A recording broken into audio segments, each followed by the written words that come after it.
Do you ever get in that point in a project where you're like, what the hell am I doing here? And yep, that's where I am right now. I had this total junk Mazda Miata that we're tearing apart to put on an Exocet chassis. But I'm at the point of, wow, we bit off a whole lot here. So I'll show you what we're getting into today.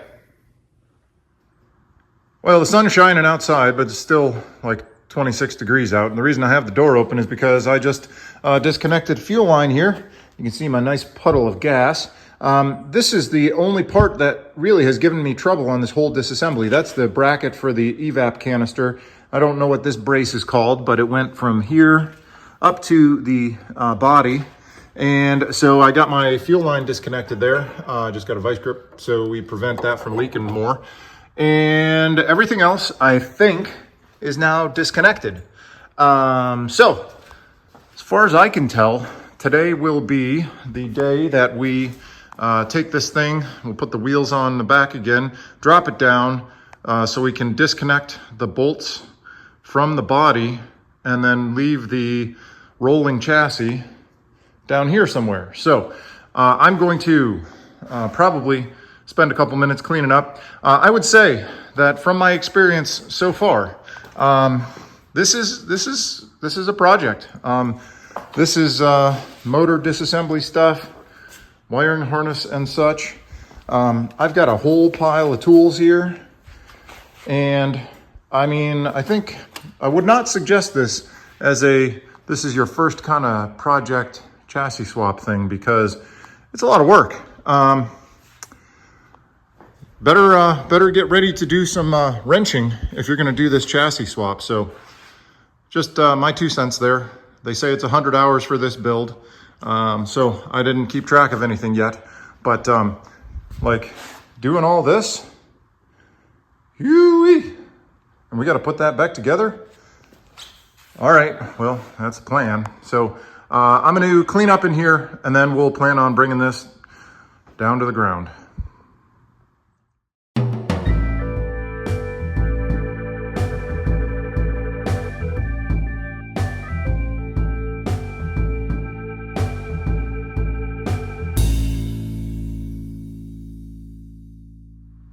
Updates. Okay, I am 99 point something % sure we have everything disconnected. I got my shock mounts unbolted there, so those are loose, front and rear. As far as I can tell, there's 6 bolts up front, 6 bolts in the back, and we will have the shell off of the, I think they call it the PPF, power plant frame. Maybe I'm making that up, I don't know. If you're a Mazda person, you can tell me if I'm right or wrong. Got these disconnected. Fuel tank is staying with the car. At least that's my plan. And then once we got the rolling chassis out of the way, we can work on getting that out.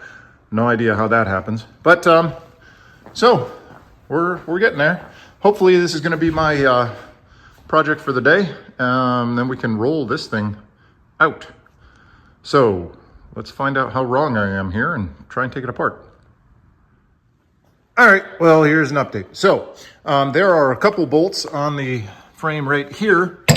They came out no problem. Obviously, I'm not gonna unbolt everything while it's up here, but I did have to get the old pipe out to put on the ratchet.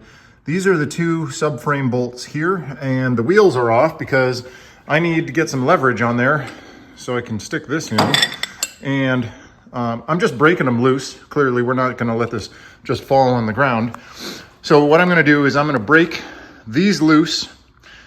Once they're loose enough that I can then continue wrenching, put the wheels back on, put the car on the ground, and then finally loosen those all the way. I just needed a little bit of room, so that's why we look like we're in this configuration right now with the wheels on the floor and the car in the air.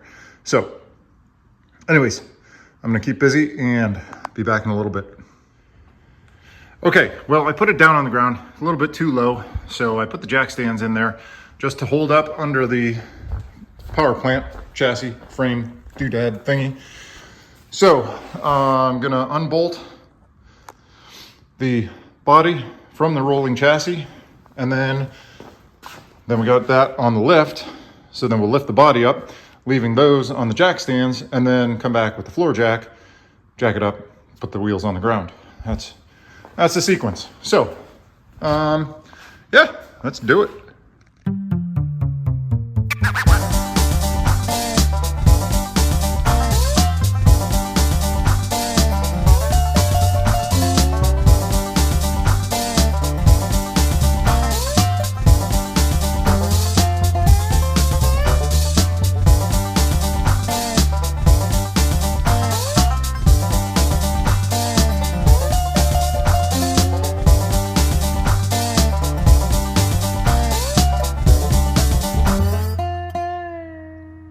All right, well, there you go.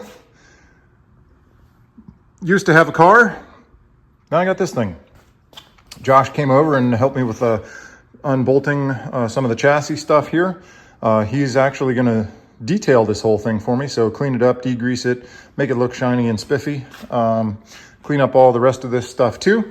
And what I have to do now is basically just get the gas tank out from under there. And the parking brake cable has to come too, but kind of our roller skate is just sitting here. So I'm going to spend a little bit of time actually just cleaning up in here because I made a disaster with my tools over here. We need to get rid of all that, put that stuff away. Then this can be cleaned, and that's kind of it. So I'll probably undo some unboxing of turbo stuff so we can plan on sticking that on there once the engine's all cleaned up. So I don't know. That's where I'm going to leave it for this, for today, pretty much. And keep you updated on progress later.